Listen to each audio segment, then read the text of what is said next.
Assalamualaikum warahmatullahi wabarakatuh. Saya Lulu Atul Baroroh dari Program Studi Pendidikan Agama Islam Fakultas Tarbiyah Universitas Sultan Agung Semarang ingin mempresentasikan tugas PPT membuat video pembelajaran mata kuliah Sejarah Pendidikan Islam dengan judul Sejarah Pendidikan Islam pada masa kekhalifahan Bani Abbasiyah. Dosen pengampu yaitu Bapak Mufarhan. Ya, langsung saja slide pertama yaitu pendahuluan yang berisi latar belakang dari judul PPT Sejarah Pendidikan Islam pada masa zaman kekhalifahan Bani Abbasiyah.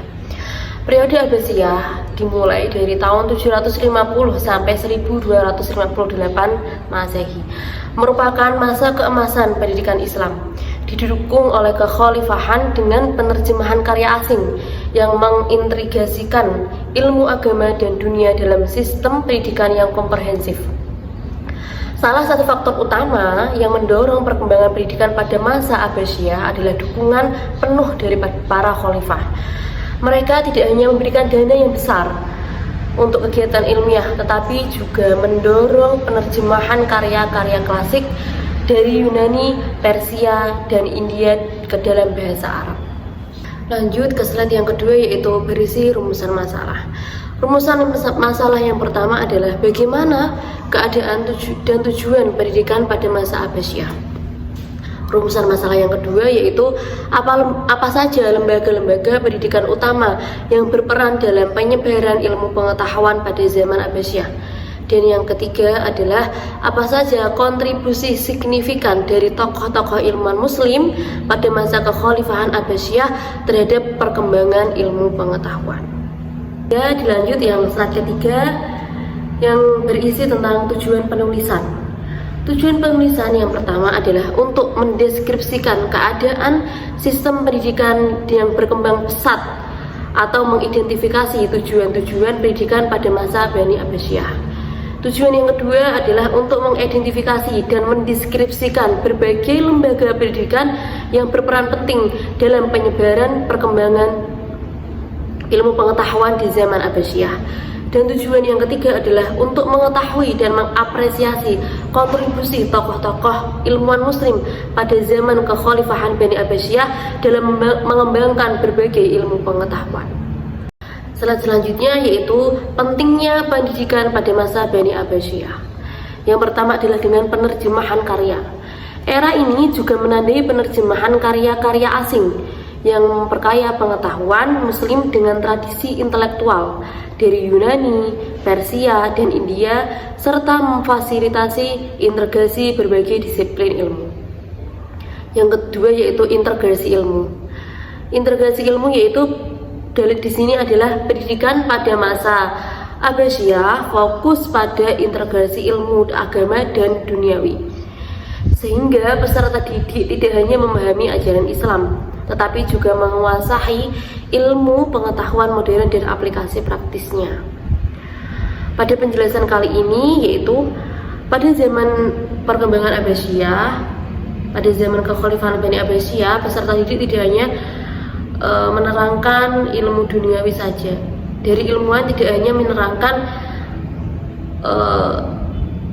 menerangkan ilmu agama, tetapi juga ilmu duniawi. Jadi antara ilmu agama dan duniawi itu sama-sama dipelajari. Selanjutnya yaitu dukungan penuh dari khalifah. Khalifah pada zaman Abbasiyah memberikan dukungan signifikan terhadap pendidikan, menciptakan lembaga-lembaga yang mendorong pemikiran ilmiah dan penelitian, sehingga mempercepat perkembangan ilmu pengetahuan di era ini.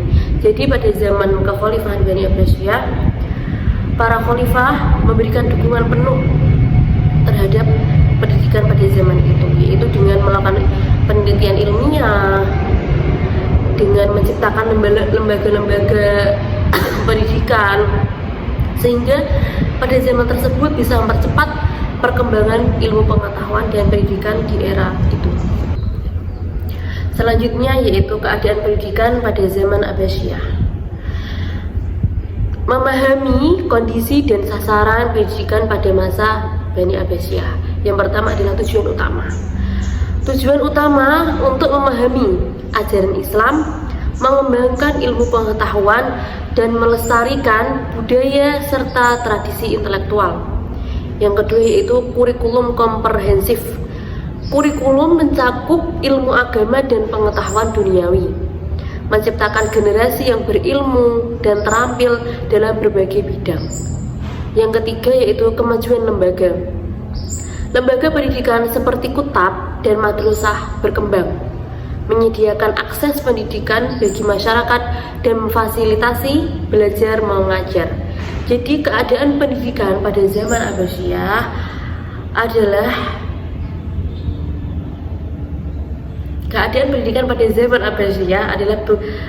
berjalan dengan baik dan intelektual, yaitu dari kurikulum komprehensifnya, dari tujuan utama pendidikannya sudah jelas, dan dari kemajuan lembaganya itu sudah didukung penuh oleh para khalifah.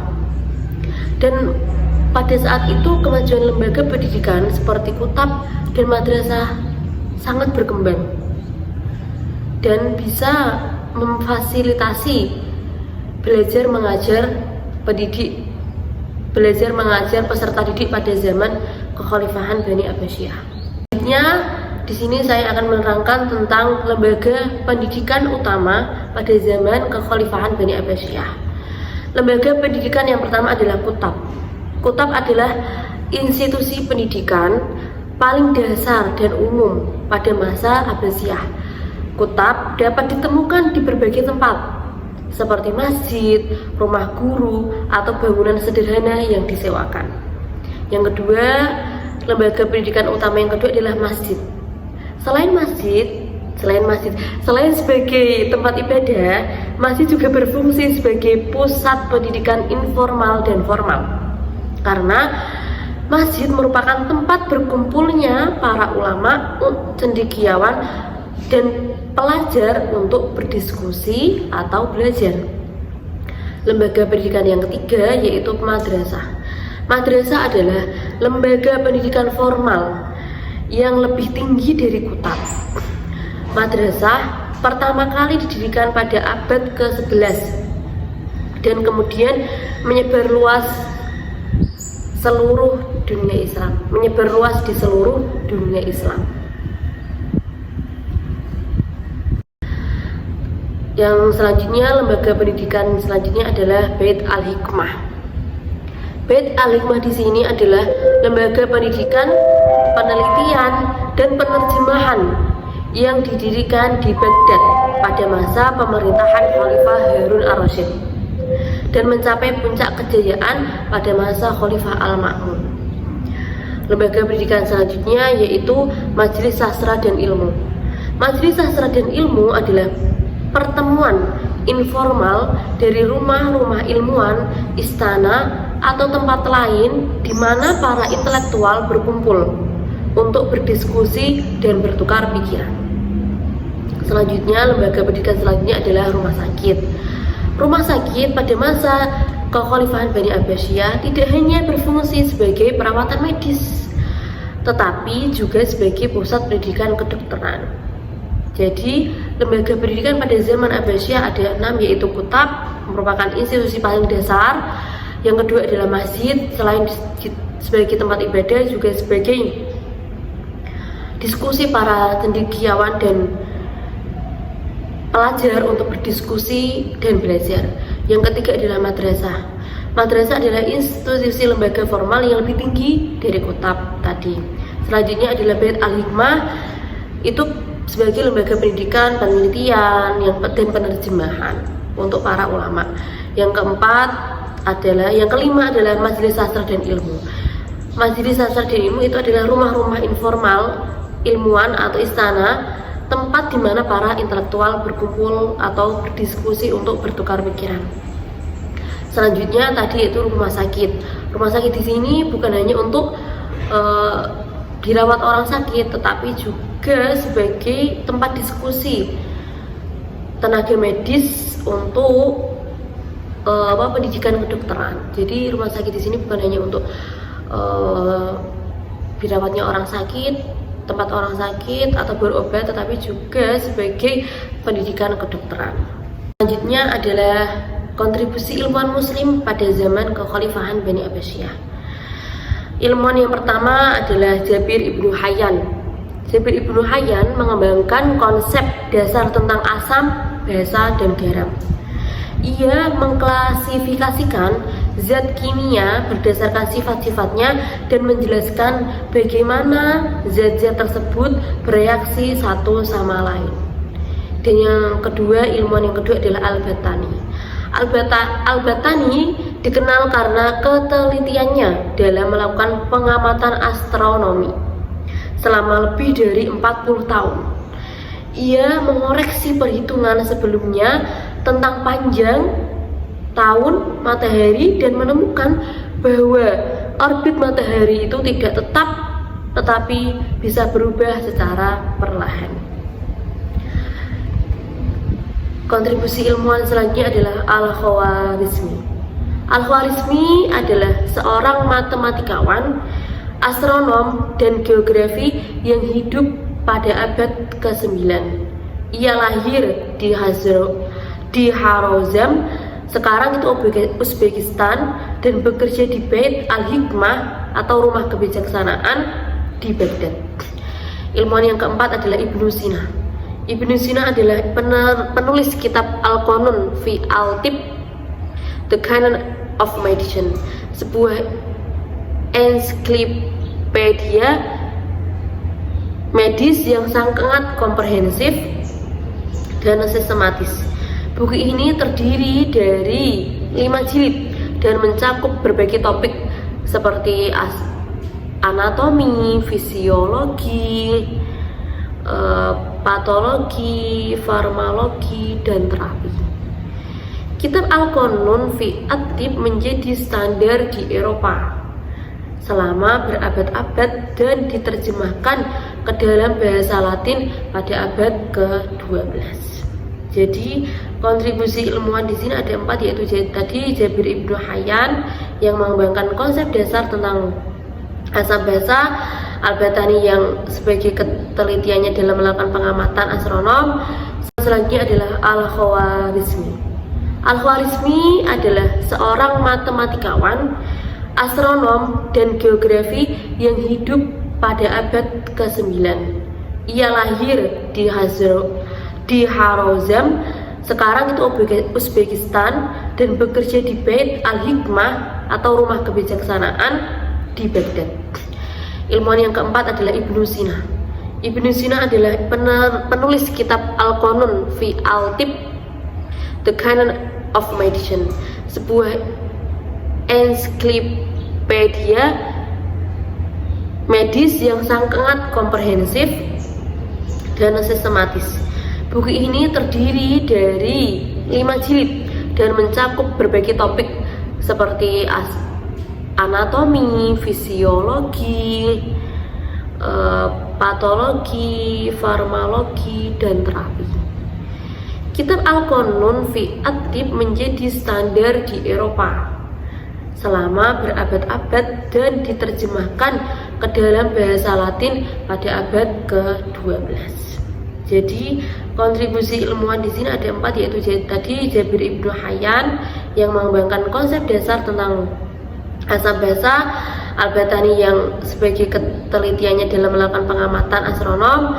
Selanjutnya itu Al-Khwarizmi adalah ilmu sebagai seorang matematikawan, dan yang terakhir adalah Ibnu Sina yang sebagai penulis kitab Al-Qanun fi At-Tib, The Canon of Medicine. Slide selanjutnya yaitu pengaruh karya ilmuwan muslim. Kontribusi dalam ilmu pengetahuan. Yang pertama adalah ilmu pengetahuan atau pelajaran matematika. Ilmuwan muslim di sini adalah tadi sudah dijelaskan di slide sebelumnya, yaitu Al-Khwarizmi, dikenal sebagai bapak aljabar, mempengaruhi metode matematika modern dengan karyanya yang memadukan konsep dasar aljabar dan algoritma, memperkuat fondasi matematika di seluruh dunia. Selanjutnya yaitu ilmu pengetahuan astronomi. Ilmuwan di sini yaitu Al-Battani dan ilmuwan lainnya mengembangkan pengukuran presisi pergerakan bintang memberikan dasar yang kuat bagi astronomi modern dengan penemuan tentang orbit planet dan metode pengukuran yang akurat. Selanjutnya yaitu kedokteran. Ilmuwan di sini adalah Ibnu Sina, yaitu tadi melalui karyanya The Canon of Medicine memperkenalkan metode diagnostik dan terapi yang memiliki dampak besar pada pengobatan yang diakui dan digunakan pada zaman modern. Jadi pengaruh karya ilmuwan Muslim pada zaman Kekhalifahan Bani Abbasiyah memberikan kontribusi besar bagi dunia pendidikan pada zaman itu. Yang pertama tadi matematika, yang kedua astronomi, dan yang ketiga itu kedokteran, yang sampai Ibnu Sina itu melalui karyanya menciptakan The Canon of Medicine, memperkenalkan metode diagnosis. Jadi pada zaman itu para ilmuwan itu sangat pintar dan jenius, bisa memajukan ilmu pendidikan pada zaman Kekhalifahan Bani Abbasiyah. Selanjutnya yaitu tentang merangkum semua dari pencapaian pendidikan Islam pada zaman Kekhalifahan Bani Abbasiyah. Yang pertama adalah warisan intelektual. Warisan intelektual dari tokoh-tokoh ilmuwan Muslim pada masa ini memiliki dampak yang mendalam terhadap perkembangan ilmu pengetahuan di dunia.